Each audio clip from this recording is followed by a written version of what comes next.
1910 বা 11 সালের এক শীতের বিকেল প্যারিসের এক কফি রেস্তোরাঁয় বসে আড্ডা দিচ্ছিলেন কয়েকজন তরুণ। পরবর্তী জীবনে যারা সবাই হয়েছিলেন বিশ্বখ্যাত। পাবলো পিকাসো, স্প্যানিশ চিত্রকর, ভাস্কর, ডিজাইনার; জন কোক্তো, ফরাসি কবি, নাট্যকার, ঔপন্যাসিক ও চিত্রনির্মাতা; গিউ অ্যাপোলিনিয়ার, কবি, নাট্যকার, ছোট গল্পকার। তারা আড্ডা দিচ্ছিলেন এক টেবিলে বসে, আর তাদের অদূরে একা একটা টেবিলে বসেছিলেন আরেকটি মানুষ। অনেকদিন ধরেই মানুষটিকে দেখছেন তারা। পরনের কাপড় দেখে মনে হয় টাকা পয়সাওয়ালা কেউ নয়, কিন্তু তাদের কাছে যে কখনো কিছু চাইতে এসেছেন তাও নয়। আবার তার কাছেও কাউকে আসতে দেখা যায় না। কোনার একটা টেবিলে এক কাপ কফি অর্ডার করে চুপচাপ বসে থাকেন। সেদিন আর কৌতূহল রাখতে পারলেন না জন কোক্তো।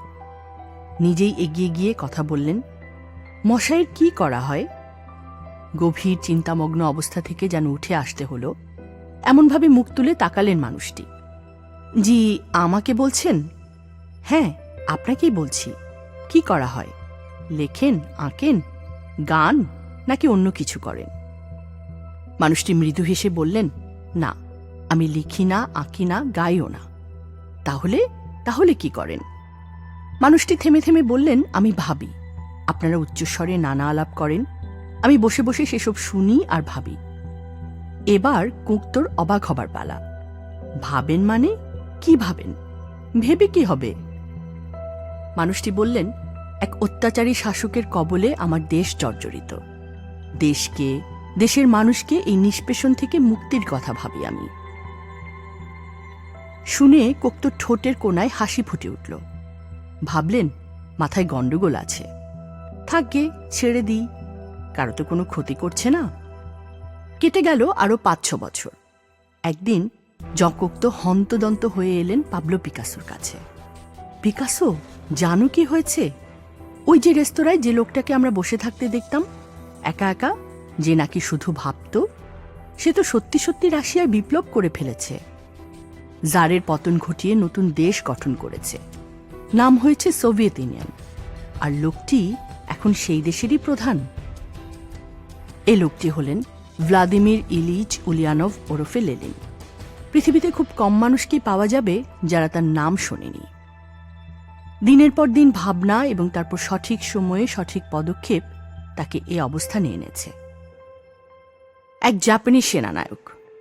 যুদ্ধে খুব খারাপ অবস্থা, সৈন্যদের মনোবলও প্রায় শূন্যের কোঠায়। পরদিন একটা ফ্রন্ট ব্যাটল আছে, যে যুদ্ধে জয়ের উপরই নির্ভর করছে এই বাহিনী আর থাকবে নাকি থাকবে না। সেনানায়ক বললেন, শোনো তোমরা, আমি বুঝতে পারছি তোমাদের মনের অবস্থা, কিন্তু কালকের যুদ্ধটা আমাদের করতেই হবে। এই আমাদের শেষ সুযোগ। তবে যুদ্ধে আমরা জিতব না হারব, চলো তার একটা পরীক্ষা করে ফেলা যাক।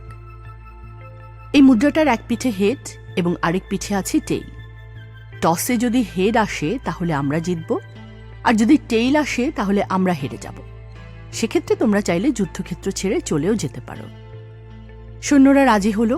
দেখাই যাক না একটা পরীক্ষা করে। সেনানায়ক পরপর 3 বার টস করলেন, 3 বারই হেড এলো। সৈন্যরা তো মহা খুশি। এবারের যুদ্ধ তাদেরই পক্ষে, তাদেরই জয় হবে।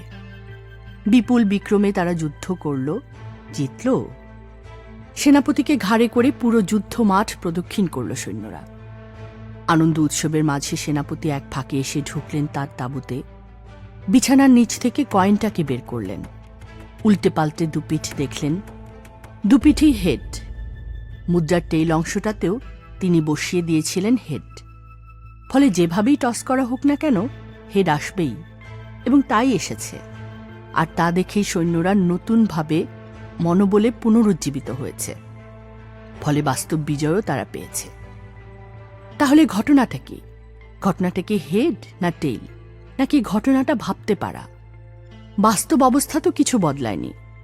যা কিছু ঘটেছে সৈন্যদের মনে। প্রশ্ন হলো, ভাবনা যদি এতই ফলদায়ী হয় তাহলে বেশিরভাগ মানুষ ভাবতে পারে না কেন? উত্তরটি পাওয়া যাবে এই গল্পটি থেকে। এক লোক ভাবত তার অনেক টাকা, অনেক খ্যাতি হোক, সুনাম হোক। তো সে অপেক্ষা করছে কখন এসব হবে। কিন্তু মাস কেটে যায়, বছর কেটে যায়, কিছুই হয় না। হতাশ হতে লাগলো। এক পর্যায়ে ভাবল, সব বোগাস, আমার দ্বারা কিছুই হবে না। এর মধ্যে তার দেখা হলো এক সাধকের সঙ্গে। সাধক খুব পুণ্যবান ছিলেন, দূর দূরান্তে ছড়িয়ে পড়েছিল তার খ্যাতি। লোকটি তার কাছে গিয়ে বলল, হুজুর, যখনই আমি কোনো কাজ করতে যাই আমার মনে ব্যর্থতার চিন্তা আসে। সফল হওয়ার জন্য আমি কি করতে পারি? সাধক পুরো ঘটনা শুনলেন। বললেন, আজ তো রাত হয়ে গেছে, তুমি আজ যাও, কাল সূর্যোদয়ের সময় এসো। পরদিন সূর্যোদয়ের সময় লোকটি এলো। সাধক তাকে নিয়ে হাঁটতে বের হলেন। হাঁটতে হাঁটতে একটি ফসলি জমিতে নিয়ে তাকে দাঁড় করালেন। মাঠ ভর্তি ফসল। সাধক বললেন, তুমি কি জানো কিভাবে এই জমিতে ফসল জন্মেছে? লোকটি বলল, না জানার কি আছে, খেতে নিশ্চয়ই প্রথম লাঙল চালানো হয়েছে, তারপর বীজ বপন করা হয়েছে, তারপর সেচ দিয়েছে, নিড়ানি দিয়েছে, তারপর নির্দিষ্ট সময় শেষে ফসল জন্মেছে। এবার সাধক লোকটিকে নিয়ে আরেকটু এগিয়ে গেলেন সামনের জমিতে। এই জমিটিতে শুধুই ঘাস। সাধক বললেন, তুমি কি বলতে পারো এখানে ঘাস কিভাবে জন্মেছে? লোকটি বলল, কিভাবে আবার, ঘাস তো এমনিই জন্মায়, এর জন্য তো কারো সাহায্যের প্রয়োজন নেই। তখন সাধক বললেন, আসলে মানুষের মনও এরকম ফাঁকা জমির মতো। ভাবনার লাঙল দিয়ে যখন মনটাকে কর্ষণ করবে, লক্ষ্যের লাঙল চালিয়ে যখন একে উর্বর করবে, তারপর কাজ নামের বীজ বপন করে মনোযোগ দিয়ে সেই চারার যত্ন নেবে, তখনই তোমার ঘরে আসবে সুখ সাফল্য নামের ফসল। আর যদি মনের জমিটাকে ফাঁকা রাখো, ভাবনার লাঙল না দাও বা কাজের বীজ না বোনো, তাহলে এই জমিটার মতো এমনি এমনি ঘাস গজাবে, আগাছা হবে। ঘাস আগাছার জন্যে কোনো যত্নের প্রয়োজন হয় না। আমাদের মনের অবস্থাও তাই।